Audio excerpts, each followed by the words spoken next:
Hello guys, welcome back to my channel. It is me, Messy Street Studio. So today guys, I'm going to be talking about a very horrific and sad story about a young lady. Now, I have heard about this story. It's been going around. It is an older story, but I think it still needs to be talked about. And the story that I'm talking about is the story about Felicia Johnson. Now, Felicia Johnson was 24 and she was from San Diego, California. Now, how all this started was she wanted to celebrate her birthday, guys, like any of us want to. We want to celebrate. Now, she was celebrating her 24th birthday and she wanted to go to Houston, Texas. So she goes to Houston, Texas, and she also goes to Houston, Texas to apply for a job. She wanted to make money while she was there, so she applied to this job at a nightclub called Cover Girls.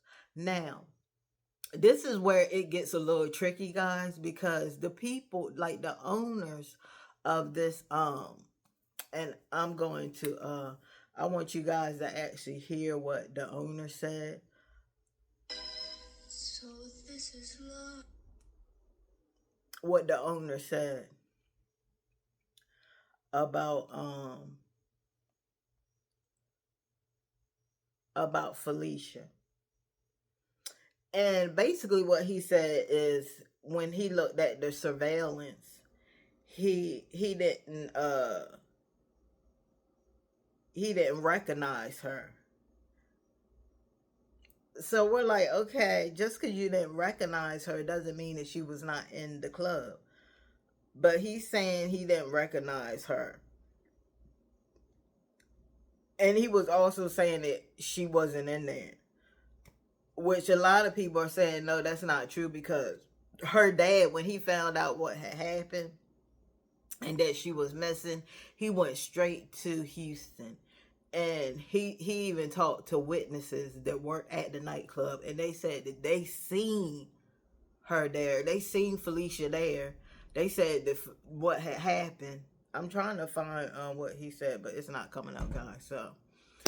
So this is what happened. So Felicia is at the club and she applies for this job. Okay. Now the manager there said that you're supposed to get some kind of dance packet, and he said that Felicia never signed a dance packet.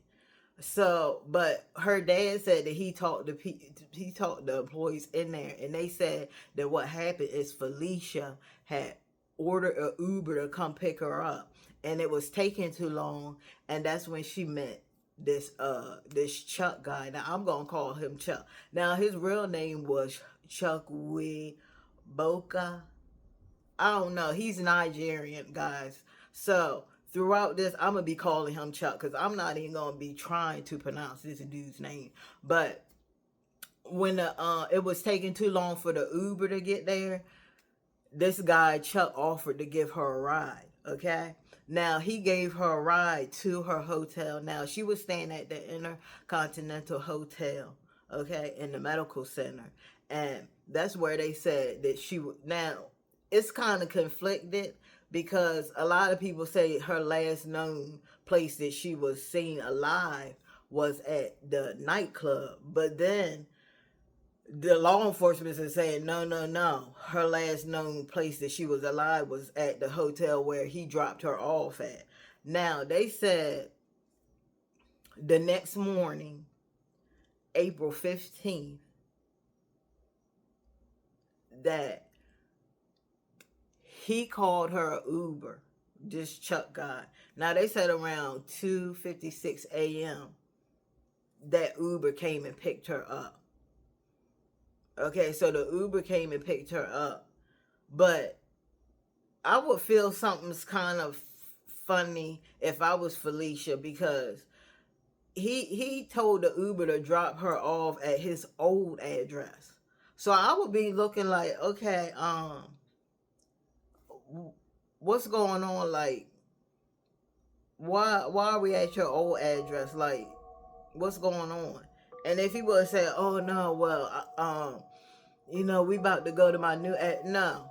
Y'all always know they said never let somebody take you to the second location. And that's also when you're alive, like Felicia was. Felicia should never let him take her to the next location, the second location. But he promised her, guys, $500 because you guys, they met on Snapchat, okay? They met on Snapchat. And he promised to give her $500 for whatever she was going to do for him, okay? Now, I told y'all before, I'm not going to downgrade this lady because of what she was doing. She didn't deserve this, okay? She didn't deserve this. She was just trying to make some extra money. And I don't knock anybody what they're doing in their private lives. That's her business. If that's what she wants to do, that's what she wants to do. She's grown. She's 24 years old. Nobody can tell that lady what to do with her body or what she wants to do. So she had an ad up of these services. And unfortunately, this guy Chuck answered the ad, and he promised to give her $500, guys. But it was all a lie, because when she got to his apartment, that's where he unalived her. Now, the thing about this, guys, is you can tell a lot by how a man acts. And most of the time, if you're going to a man's house, ladies, this is tip number one. If you're going into his house, never let him walk behind you. If he is a real protector, he will walk in front of you, because a lot of people, look, people break into people's houses all the time. And some people will lie and wait for you until you get into the house. And then they will try to pounce on you. But a real man is going to walk in first, and he's going to secure and make sure everything's cool and safe in there before he lets you come on over in there. So I don't know how this went, but I do know that when she got in his apartment, he pounced on her. He unalived her right there, guys. And look, Felicia was in contact with her friends. So she was talking back and forth to her friends. And then when she stopped responding, her friends was looking like, okay, like, what's going on? Like, why is she not responding? So, guys, they found so much evidence on this guy, Chuck. They found a lot of evidence. And the whole crazy part about this story is that this guy wasn't even arrested. He wasn't even arrested. They were saying that they did not have enough evidence on this dude. Now, the evidence that they found they found Alicia's phone in Bear Creek Park on the side of the road smeared with blood. Okay? Now, when her dad found out about what was going on up in Houston, he immediately went up there and he was pressuring law enforcement. Hey, you guys got come on, you guys not doing enough. Come on, let's get this going. Y'all already found her phone. Let's just get this going so we can figure out, so we can get this guy off the streets. So after finding her phone, they was like, you know what? We're going to do a search. So on, I think it was May 13th. Yeah, I think it was May 13th that they got a warrant to search Chuck's apartment in his car. Now, in his apartment, they found Felicia's DNA, guys. They found blood all over his apartment. Okay? So they knew that Felicia was in that apartment with him. Because all the breadcrumbs led back to this guy. Them connecting with each other on Snapchat. Now, if y'all don't know what Snapchat is a place where there are a lot of weirdos, okay? But it is a place where you can go hook up with people. But there are a lot of weird people on Snapchat. I'm not even gonna lie to you. I've been on there and I'm just like, who wants to go on here with these weird people? But people be on there. You know, a lot of people, I think they say you can, it's kind of like TikTok. You can do videos and stuff like that. You can do lives and stuff like that. So this is where she met this dude. But it wasn't like she was dating him or anything. She was just trying to get that $500 that he promised and that he lied about. Now, after they searched his apartment, then they searched his car, guys. And that's when all the chips started to fall in place. Everything just started to come in place. But it's crazy because they still saying it just wasn't enough. Well, what did you need? Okay? What did you exactly need? How much more evidence did you need from this dude to know that, hey, this is the dude that possibly did this crime, allegedly did this crime. So when they check his car, they find a receipt for Walmart and Home Depot. They also find a gun, a knife in his car.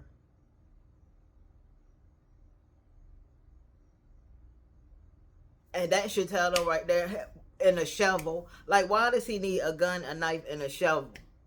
Okay, so then they look at the receipt. Now, the receipt said that he was at Walmart buying gloves, flashlight, a shovel. He bought towels. He bought a mechanical saw. Like, all of this evidence, guys, and they just let this dude go.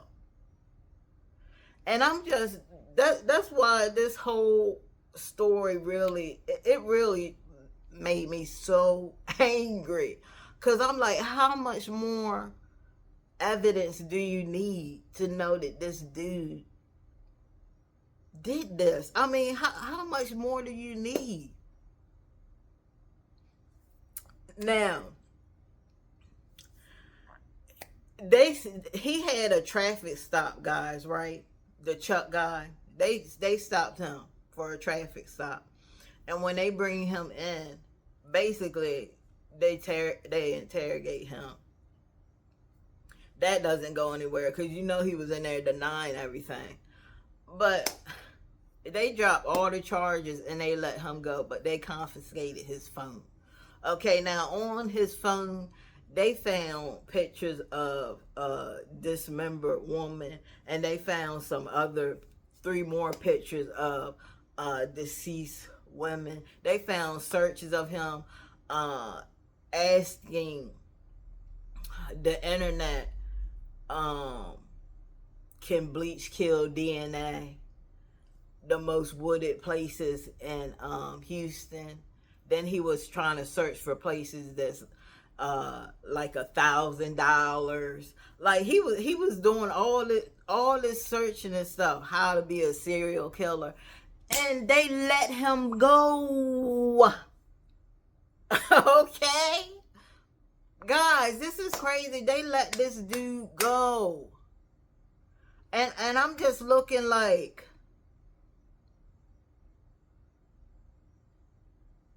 I don't get it. So after all of this, guys, you have this young, beautiful lady, Felicia, that wants to go to Houston to celebrate her birthday. A very important day for a lot of us, especially turning 24. And she never makes it back home.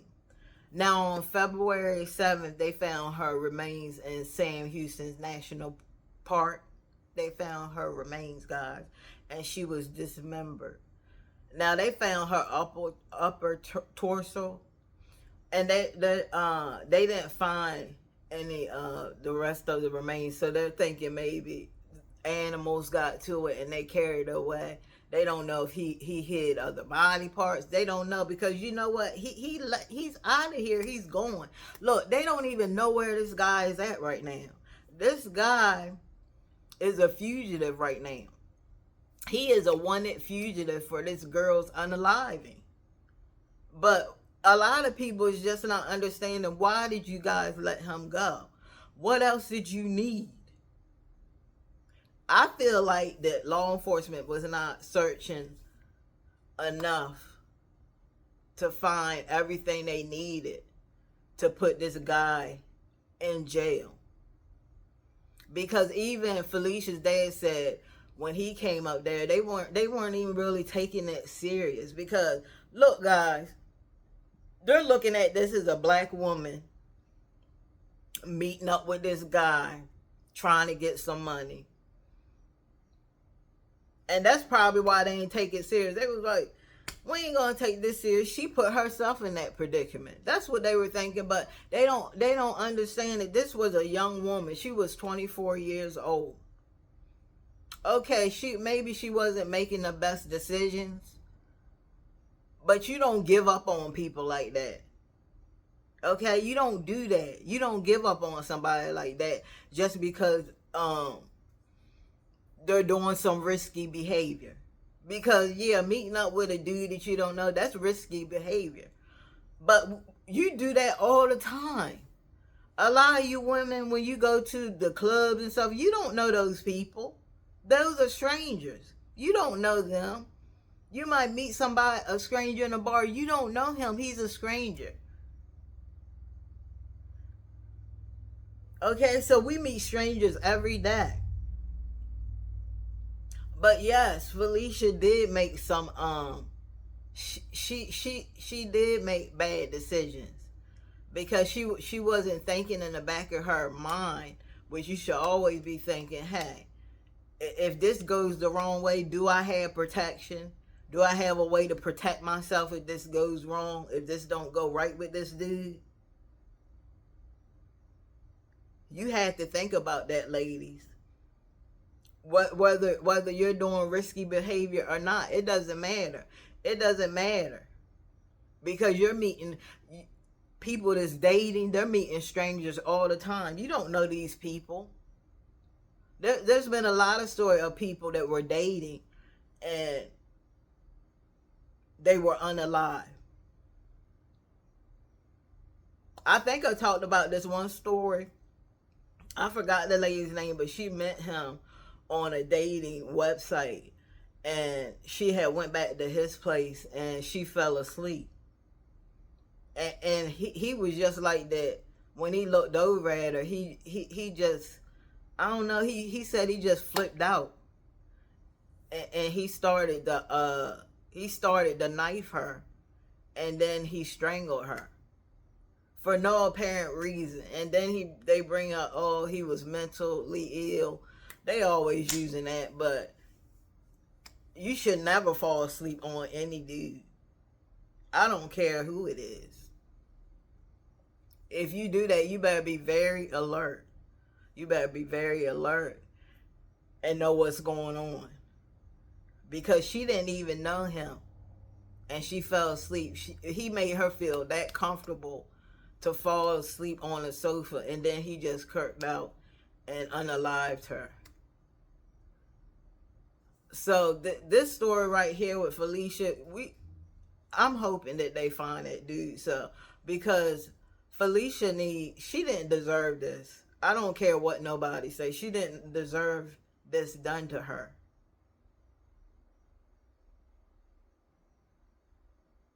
She did not deserve this. This was wrong for him to take her life like that. I don't care what anybody said. I don't care what anybody said. Because look, if Felicia was your sister or your friend, you guys would be singing another tune. And don't act like you wouldn't be. Because you would. You would be like, hey, that was wrong. Yeah, I know she was doing some things she wasn't supposed to be doing. But nobody deserves that. Nobody deserves to be dismembered. Nobody deserves that. Nobody deserves to be lied to. You said you were gonna give her $500 and you lied. And that hotel that she was staying at, that was a 4-star hotel. So before you start saying, oh, she was staying in hotels, and then that was a 4-star hotel. It was a nice hotel, and I'll put some pictures of the hotel that she was staying in. It was very nice, very plush hotel. So it wasn't like she was it wasn't like she came to Houston broke busted. You know, she came with some type of money. Okay?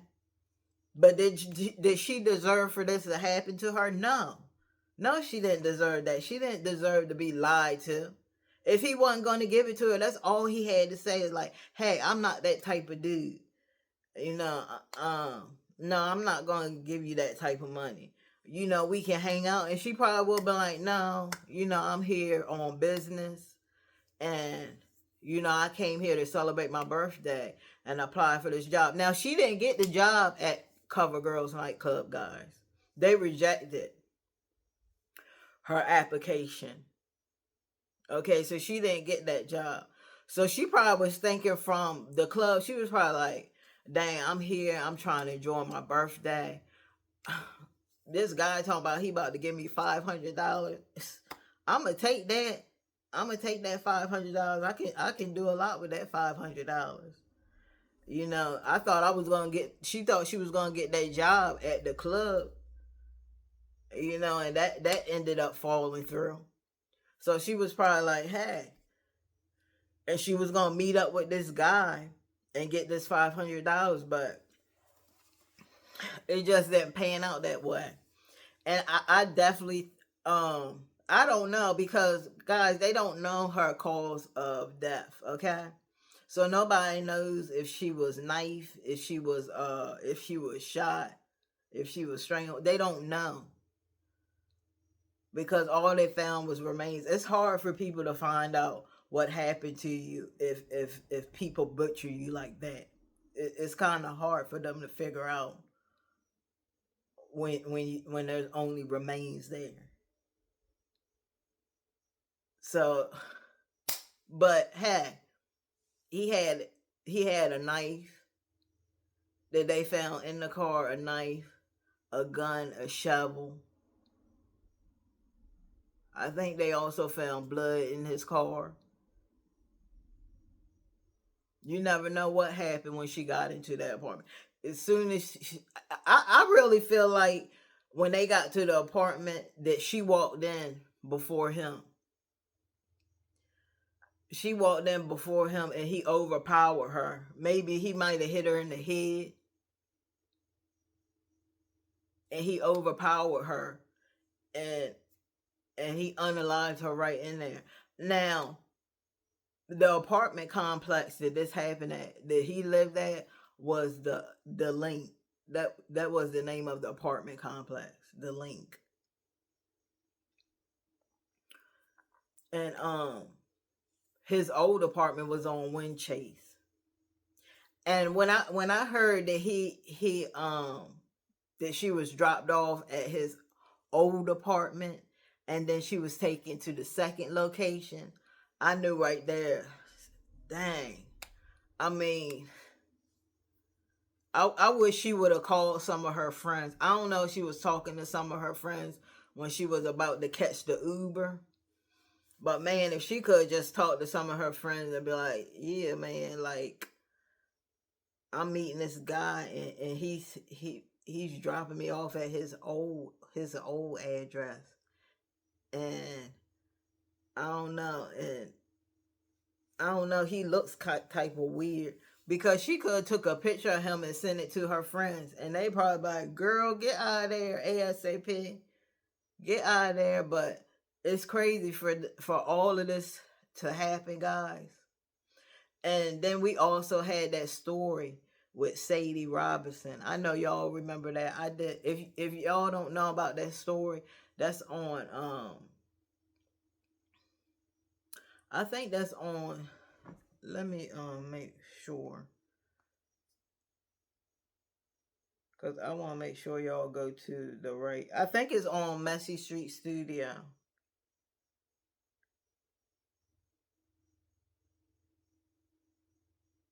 Well, I did the story about Sadie Robinson. Go check that out, guys.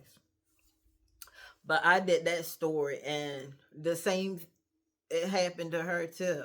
Like, she thought that this dude was a nice guy, and they was at a restaurant that was the first location, and then he took her to his house, which was the second location, and he unalived her there, and they found her leg somewhere in the park. He dismembered her. I mean, I don't know what's up with these people that wanna cut people up like this. What is wrong with people?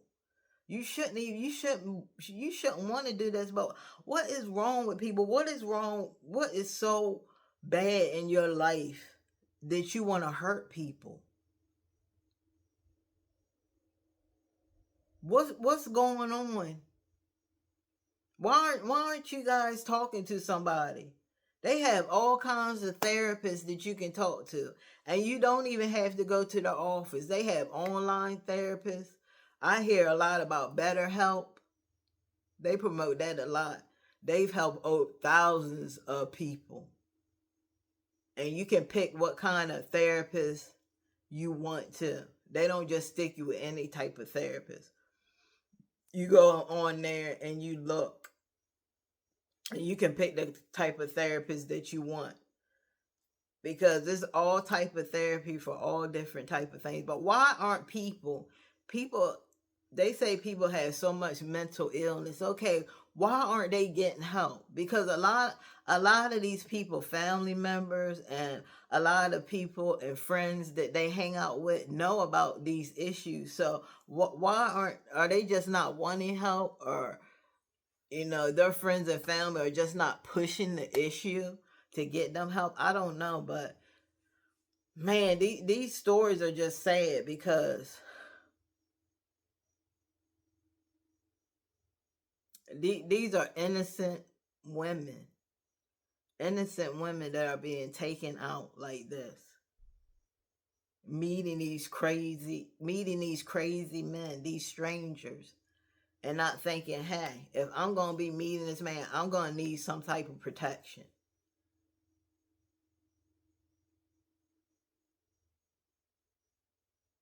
Now, would it have helped? Probably not, because he had a gun.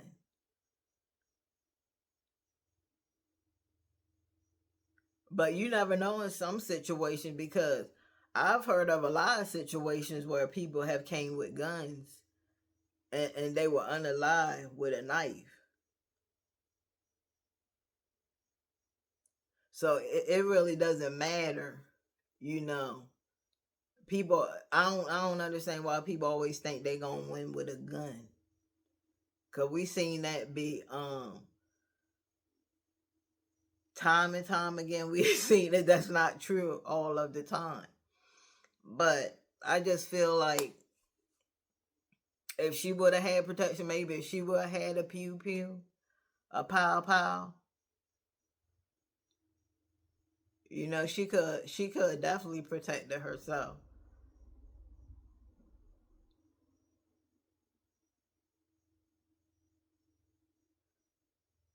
But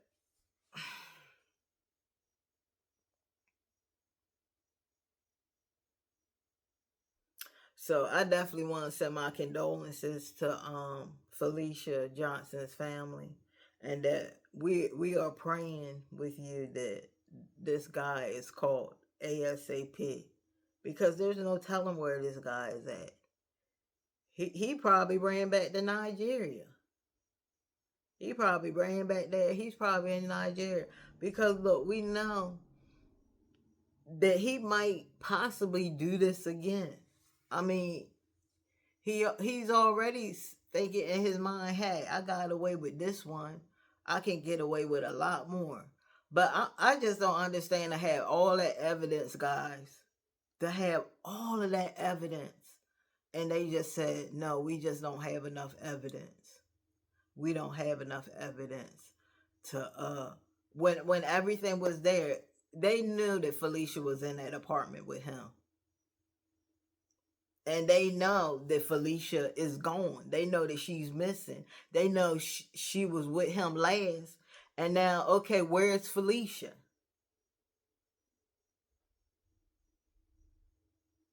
Okay, where's Felicia at? Now I don't know when they arrested him on that traffic stop. I don't know what kind of questions they were asking him, but obviously he was denying it. Okay, because if he would confess right there, they would have locked him up. So we know that he didn't confess to anything and he denied everything.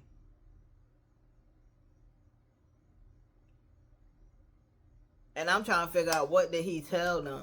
Like, what, when they asked him, hey, where's Felicia? Did he just be like, oh, I don't know where she's at? You know, we was at my apartment and she just left. Okay, well, why is Felicia's blood in your apartment? Like, did something happen? But they should have never let him go. They should have never let him go. They should have kept him locked up in there for however long they could. Because I think they can hold you for at least 72 hours until they have to let you go if they don't have any evidence on you. But man, I tell you, this whole story was crazy. This whole story was so crazy, guys. And that's why I'm telling you, ladies, whatever you do, just always stay vigilant, always stay alert, and always stay safe. Have some protection on you. Go to training if you have to. But it's about to be 2025. And we already seen what 2024 gave us. A lot of nonsense. And it's not getting any better. So it's time for us to take those heavy measures. I know a lot of y'all women, a lot of y'all don't feel comfortable. But hey, something has this saying, you talking about you don't feel comfortable with having protection, but you definitely won't feel comfortable with somebody with their hands choking the life out of you neither. So would you rather that happen, or you rather have protection on you where you can protect yourself? I would want to have the protection. Okay, so let's just think about that before we make decisions on being scared and stuff. Because it doesn't matter. You're going to be scared regardless if somebody is trying to harm you. And I'm telling you, like, a lot of these social medias, like these Snapchats, what do they have? Snapchat, Facebook. I don't know who is meeting people off of Facebook. Okay? Please stop thinking that you're going to find somebody that's worth talking to on Facebook. Now, if you have found the love of your life on Facebook, okay, that was probably just, you were just lucky. But there's a lot of weirdos on Facebook. A lot of weirdos. I remember this one guy. He had contacted me. Like, this was way before I met my husband. But he had contacted me, and he lived in Las Vegas, and he actually asked me to come to Las Vegas and come see him. And I'm just like, no, that is never going to happen. Okay, you weirdo. Those are the weird people, man. Like, there's some weirdos out there. There are men out here that nothing's going on in their life. Like, they don't know how to talk to women. So any woman that they can try to get to come talk to them, they'll do it. Like, there's just nothing there. But if you have somebody to tell you that, say no. You know, say no, I'm not with that. What is the other one? You have Snapchat. Oh, Kick. Kick is another one that has a lot of weirdos on it. But there was this other story. You guys have to check out my check out Time Reacts. Like, I'm gonna put all the, it's gonna take me a minute to do it. I wish I would have known this before I started my YouTube channel, Time Reacts.